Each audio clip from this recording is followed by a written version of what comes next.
Right now, there is a cosmic barrel pointed directly at our heads. A massive, dark abyss has opened up on the surface of the Sun, a sunspot complex with the code name AR3991 plus AR3992 complex. It is huge, it is unstable, and it is staring straight at Earth. Scientists are not just interested, they are concerned. Why? Because this specific monster is physically on par with the legendary sunspot that birthed the Carrington Event in the 19th century. That was the storm that nearly set the world on fire before we even had a power grid. If history repeats itself today, we aren't talking about faulty telegraphs. We're talking about the potential collapse of the internet, GPS, and power systems globally. Is this the big one we've been warned about? Or is the sun just bluffing? To understand the threat, we have to look at how this thing was found, because the story of its discovery plays out like a sci-fi detective novel. Usually, we spot these threats when they rotate over the sun's eastern horizon, visible from Earth. But this time, we had a spy behind enemy lines.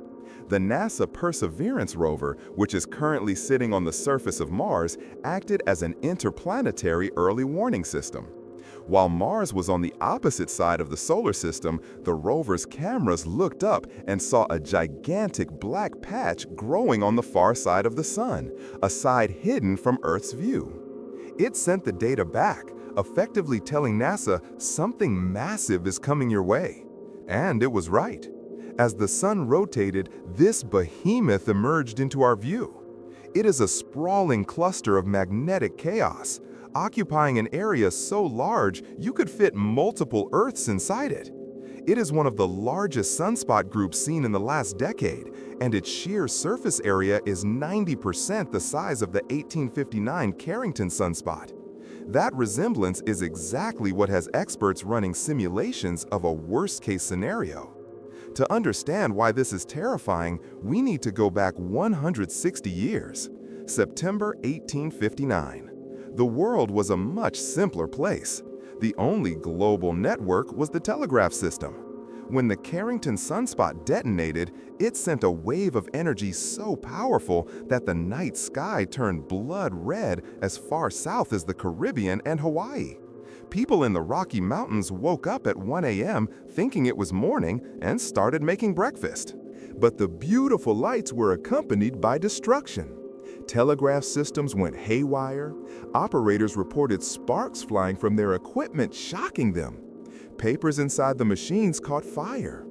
In some terrifying cases, operators disconnected the batteries, but the telegraphs kept working, sending messages powered entirely by the electricity flowing through the air from the geomagnetic storm. The atmosphere itself had become a battery. Now, fast forward to 2025. We don't rely on simple copper wires anymore. We have built a civilization on fragile microchips, satellite signals, and massive power grids. If a Carrington-class flare hit us today, the consequences would be apocalyptic in the digital sense. It would happen in 3 waves. First, the speed of light. 8 minutes after the explosion on the sun, a blast of X-rays would hit Earth's atmosphere. This would immediately ionize the upper layers, causing a massive radio blackout on the sunlit side of the planet. Planes would lose contact with air traffic control. GPS navigation would drift or fail entirely. Then comes the radiation storm. Roughly an hour later, a stream of supercharged particles would slam into our satellites. This is a death sentence for spacecraft. Solar panels would degrade, and onboard computers would fry. We could lose crucial weather monitoring, military communications, and the backbone of the internet in space. But the final blow is the physical matter, the coronal mass ejection, or CME. This is a cloud of plasma weighing billions of tons, moving at millions of miles per hour. When it hits Earth's magnetic field, it induces massive electrical currents in the ground. These currents seek the path of least resistance, our power lines. The transformers at the heart of our electrical grid would essentially melt from the inside out.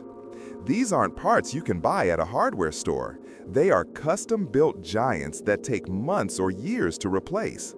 If hundreds of them burn out simultaneously, we are looking at a blackout that could last for months.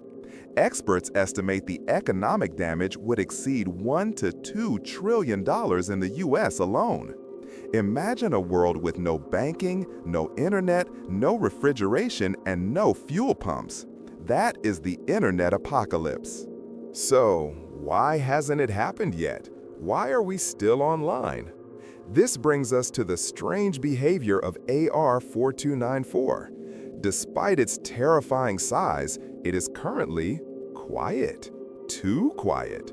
Sunspots are essentially knots in the sun's magnetic field. Think of them like rubber bands being twisted and stretched.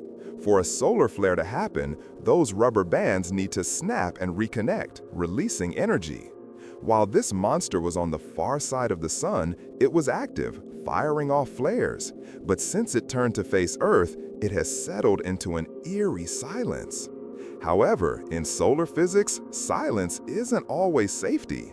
Sometimes it means the tension is building. The magnetic fields in this complex are heavily entangled, a configuration scientists call delta class. This is the most dangerous type.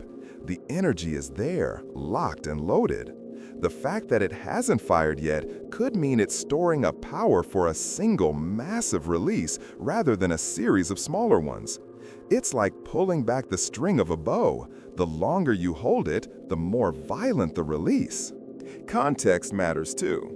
The sun is currently in the peak phase of its 11-year cycle known as solar maximum. This year has already seen the highest number of X-class flares since modern records began in 1996. The star is active, nervous, and volatile. The appearance of a Carrington-sized spot during the solar maximum is the worst possible timing. What happens next? There are two scenarios. The optimistic one, the sunspot remains stable. It looks scary, but it holds its breath. As the sun rotates, the spot will slowly move toward the western limb. If it fires after it turns away, the blast will sail harmlessly into the void of space. We get the view without the destruction. But here is the realistic and slightly more unsettling scenario. Solar spots of this size are incredibly durable. They don't just vanish. It takes the sun about 27 days to make a full rotation. This means that even if AR-4294 rotates away from us next week without firing, it will likely survive the trip around the back of the sun. It could re-emerge on the eastern horizon in about 2 weeks, potentially even more unstable than it is now. It could be coming back for round 2 just in time for the holidays, a Christmas gift from the cosmos that nobody asked for. So, should you be panic buying candles and downloading Wikipedia to a hard drive? Not necessarily, but you should be aware. This sunspot is a stark reminder of how fragile our technological bubble really is. We live in the atmosphere of a volatile star. Everything we do, every swipe on a screen, every transaction, every GPS route depends on the sun keeping its temper. Scientists are watching the magnetic charts of AR-4294 minute by minute. If those lines snap, we will have about 15 to 40 hours of warning before the plasma cloud hits. That's enough time to shut down some grids and put satellites in safe mode, but it's not enough time to save everything. For now, the monster is staring at us, and we are staring back. Let's hope it blinks first. I'll be tracking the activity of this region daily. If the charts spike, you will be the first to know. Let me know in the comments, how long do you think you would survive in a world without electricity or the internet? And make sure to subscribe so the algorithm pushes this video to you before the servers go dark. Stay safe.